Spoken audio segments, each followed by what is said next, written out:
हो से प्रथम पदर दीनकृष्ण दास जहाँ लिखिଛନ୍ତି ताहा मनुष्य समाज पर केते उपयोगी आज्ञा केते ग्रहणकारी ग्रहणकारी हाँ आम टे चिंता कर देखिए आप पढ़ू आम तापर देखिए दीनकृष्ण दास कौन लिखिले कौन लिखले प्रथम छंदर प्रथम पद पद करा हे साधु जन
कपिल आज्ञा आज्ञा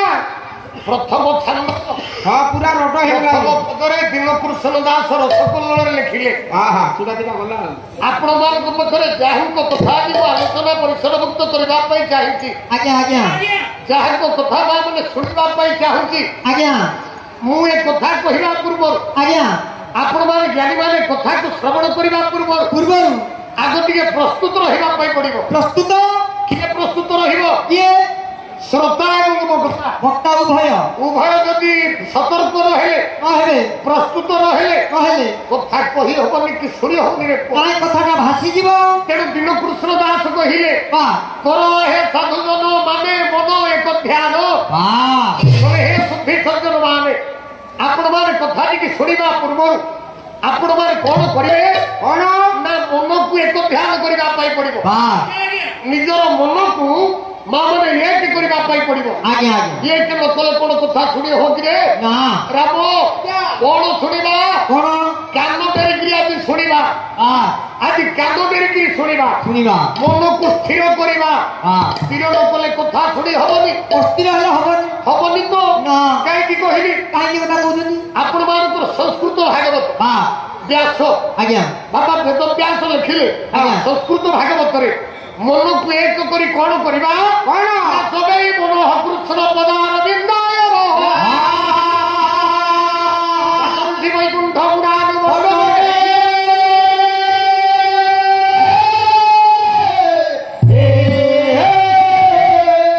निरधि हरि मंदिर मार्जना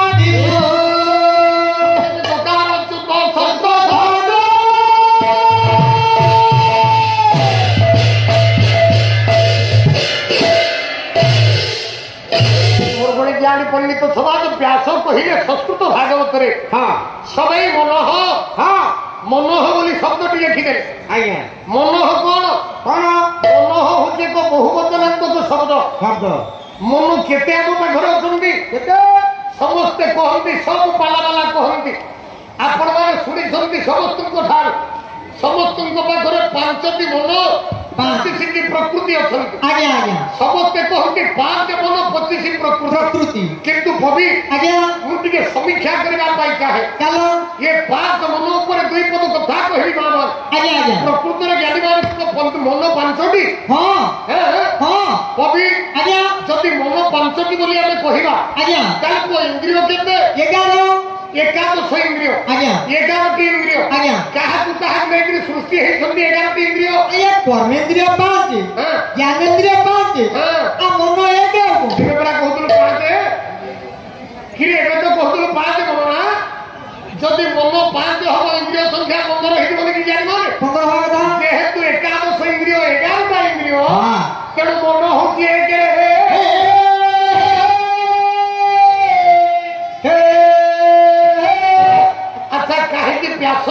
মন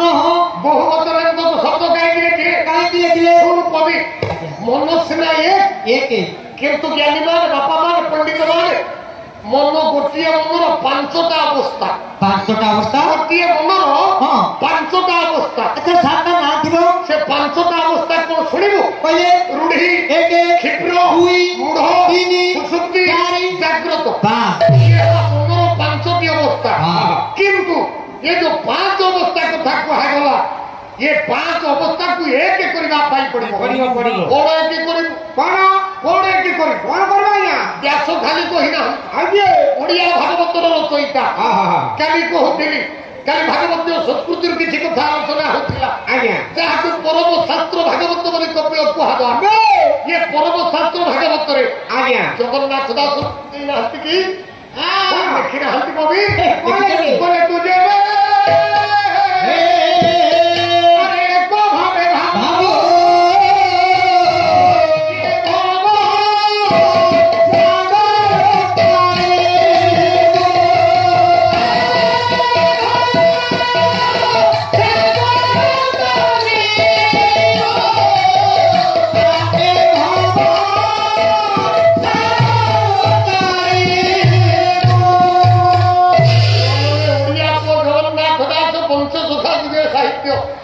ପଞ୍ଚସଖା ଯୁଗମ ପଞ୍ଚସଖାକୁ ବାହାରେ ଅନ୍ୟତମ ଯାହାକୁ ଚୈତନ୍ୟ ମହାପ୍ରଭୁ ଅତି ବଡି ଉପାଧିରେ ଭୂଷିତ କରିଥିଲେ ସିଏ କିଏ ଅତି ବଡି ଜଗନ୍ନାଥ ଦାସ କଣ କହିଲେ କବି କଣ କହିଲେ କହିଲେ ତୁ ଯେବେ ଏକ ଭାବେ ଭାବୁ ଭାବୁ ଏ ଭବ ସାଗର କରିବୁ ତୁ ଯଦି ଏକ ଭାବରେ ଚିନ୍ତନ କରିବୁ ଚିନ୍ତା କରିବୁ କଣ ଏକ କଣ ଦେଖ ଆଜ୍ଞା ପାଞ୍ଚ ମନକୁ ଏକ କରିବୁ ଏକ କରିବୁ ପାଞ୍ଚ ପ୍ରକାର ପ୍ରକୃତିରେ ପାଞ୍ଚ ପ୍ରକାର ମନର ଯୋଉ ପାଞ୍ଚଟା ଅବସ୍ଥା ହଁ ଇଏ ମନ ପାଞ୍ଚ ଅବସ୍ଥାକୁ ଏକ ଅବସ୍ଥାକୁ ଆଣିବୁ ଆଣିବା ଏକ ଅବସ୍ଥାକୁ ଆଣିବୁ ତାପରେ ଆଉ ଶୁଣିବୁ ହଁ ହଁ ହଁ ଖାଲି ଏକକୁ ଆଣିବୁ ଆଉ ଚିନ୍ତା କରିବୁ ସେ ମଧ୍ୟ ଜଗତରେ ଏକ ସିଏ ଏକ ତା ବ୍ୟତିରେକ ଦ୍ୱିତୀୟ କେହି ନାହାନ୍ତି ଜଗତ ଭିତରେ ନା ଆମେ ସମସ୍ତେ ଚିନ୍ତା କରିବା ନା ଜଗତର ଯଦି ସିଏ ଏକ ଏକ ଆଜ୍ଞା ଆଜ୍ଞା ଜଗତରେ ସିଏ ଏକ ଆଉ ତା ବିନା ଦ୍ୱିତୀୟ କେହି ନାହାନ୍ତି ନାଇଁ ବୋଲି ଆଉ ମନକୁ ପାଞ୍ଚ ମନକୁ ଏକ କରିବୁ ବା ଏକ କରିବୁ ଶୁଣିବୁ ଆଜି ଶୁଣିବା କଣ ଶୁଣିବୁ ପୁଅ କଣ ଶୁଣିବା କାହା କଥା ଶୁଣିବା ଆ କଥା କର୍ଣ୍ଣଡେରି କମଳ ନୟନ କଥାକୁ ବା ଆଜି କାନ ଡେରିକିରି ଶୁଣିବା କମଳ ନୟନଙ୍କ କଥା ବା ସେ କମଳ ନୟନ କିଏ କିରେ ଆମେ କଣ ଜାଣିନୁ କି କମଳ ନୟନ କାହାକୁ କହିବା ସାରଥି ବାବା ଏ ତୋ ବୋପାନ କଲା ସାରଥି ବାବା କାହାକୁ କହିବା କମଳ ନୟନ କାହା କହିବା ଯାହାଙ୍କର ନୟନ ଯୁଗଳକୁ କମଳ ବୋଇଲେ ପଦ୍ମ ସହିତ ତୁଳନା କରାଯାଇଛି ତୁଳନୀ ଅଳଙ୍କାର ଯାହାଙ୍କର ଆଖି ଦୁଇଟିକି ପଦ୍ମ ସହିତ ତୁଳନା କରାଯାଇଛି ଆଜ୍ଞା ଶୁଣିବୁ ପଦଟିଏ ହଁ ଆବଶ୍ୟକତା ନାହିଁ ଜାଣି ମାନେ ତଥାପି ଗାଉଛି କାରଣ ତାଙ୍କର କ୍ଷେତ୍ରୀ ସ୍ଥାନକୁ ପଦ୍ମ ସହିତ ତୁଳନା କରାଯାଇଛି ଭଗତ କବି ଦୀନକୃଷ୍ଣ ଦାସ ଲେଖି ଦେଇଛନ୍ତି ପରା କେତୋଟି ସ୍ଥାନ କେତେ ରାଗ ହେଲା ଆହାରି ରାଗରେ ସେଇ ରସକଲ୍ଲୋଳରେ ଦୀନକୃଷ୍ଣ ଦାସ ଆଉ ପଦଟିଏ ଛାନ୍ଦ ଲେଖିଦେଲେ ହଁ କଣ କହିଲେ କୁହ କଣ କହିଲେ କମଳ ନୟନ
कृष्ण दास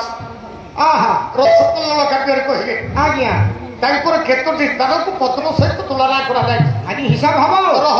ଆଜ୍ଞା କେତୋଟି ସ୍ଥାନକୁ ପଦ୍ମ ସହିତ ତୁଳନା କରାଯାଇଛି। ଆରେ କେତେ ସ୍ଥାନ ପ୍ରଥମ କହିଲେ କମଳ ନୟନ। କମଳ ନୟନ ନୟନ ହେଲା ଆଖି। ଆଖି ପ୍ରଭୁଙ୍କର ଆଖି ଦୁଇଟିକି ପଦ୍ମ ସହିତ ତୁଳନା କରାଗଲା। ଆଖି କମଳ କର ପ୍ରଭୁଙ୍କର ହସ୍ତ ଦୁଇଟିକି ପଦ୍ମ ସହିତ ତୁଳନା କରାଯାଇଛି। ରହ ଆଉ କମଳ ପୟର ପ୍ରଭୁଙ୍କ ପାଦକୁ ପଦ୍ମ ସହିତ ତୁଳନା କରାଯାଇଛି। କେତେ ଜାଗା ଶୁଣିଲୁ କଣ କଣ ତିନି ଗଲା କଞ୍ଜ ମୁଖ ଭଗବାନଙ୍କ ମୁଖକୁ କଞ୍ଜ ବହିରେ ପଦ୍ମ ସହିତ ତୁଳନା କରାଯାଇଛି। ମୁଖ ପଦ୍ମ କଣ୍ଠ ପଦ୍ମ ହୃଦୟ ପଦ୍ମ ନାଭି ପଦ୍ମ ହବ ସେ ଆଜି ଖାଇଛି ପରା କବିରେ ଆରେ ଆରମ୍ଭ ହେଲା ଶୁଣ କଥାକୁ ମୋ ପଛରେ ଆସିବୁ ତା କତିରେ ମୁହଁରେ ଖାଇ ସିଏ ହବ ସେ ଶୁଣ କେତେ ସ୍ଥାନକୁ ପଦ୍ମ କୁହାଗଲା ଦେଖେ ତୁ କହିଥିଲୁ ପୁଣି ମୁଖ ହେଲା ପଦ୍ମ କଣ୍ଠ ହେଲା ପଦ୍ମ ହୃଦୟ ହେଲା ପଦ୍ମ ନାଭି ହେଲା ପଦ୍ମ ସାତଟି ଜାଗାକୁ ପଦ୍ମ ସହିତ ତୁଳନା କରାଗଲା। ରହବ ସେତିକି ନୁହେଁ ନାଭିକୁ ପଦ୍ମ ସହିତ ତୁଳନା କରାଯାଇଥିବା ଆଜ୍ଞା ପ୍ରଭୁଙ୍କର ଗୋଟିଏ ନାମ ହଉଛି ପଦ୍ମନାଭ। ତାକୁ କହନ୍ତି ପଦ୍ମନାଭ। ଆଜ୍ଞା ଆଜ୍ଞା ଶୁଣୁ ଆହୁରି ଆଶ୍ଚର୍ଯ୍ୟ ଆଉ କଣ ରହିଲା ପ୍ରଭୁଙ୍କ ନାଭି ତ ହେଲା ପଦ୍ମ ପୁଣି ସେ ନାଭିରୁ ସୃଷ୍ଟି ହେଲା ଗୋଟାଏ ପଦ୍ମ। ନାଭିରୁ ଯୋଉ ପଦ୍ମଟି ସୃଷ୍ଟି ହେଲା ସେ ପଦ୍ମରୁ ସୃଷ୍ଟି ହେଲା ଜଣେ ବ୍ରହ୍ମା। ଏଇଥିପାଇଁ ବ୍ରହ୍ମାଙ୍କର ନାମ ହଉଛି ପଦ୍ମଜନୀ ବିଷ୍ଣୁଙ୍କ ନାମ ହଉଛି ପଦ୍ମନାଭ ହେଲା। ଆଉ ଶୁଣିବା କବି ଆଜି ଶୁଣିବା କାନ ଡେରିକିରି ଶୁଣିବା କାହା କଥା ନା କମଳ ନୟନ ଶ୍ରୀହରି କୃଷ୍ଣ ନାରାୟଣଙ୍କ କଥା।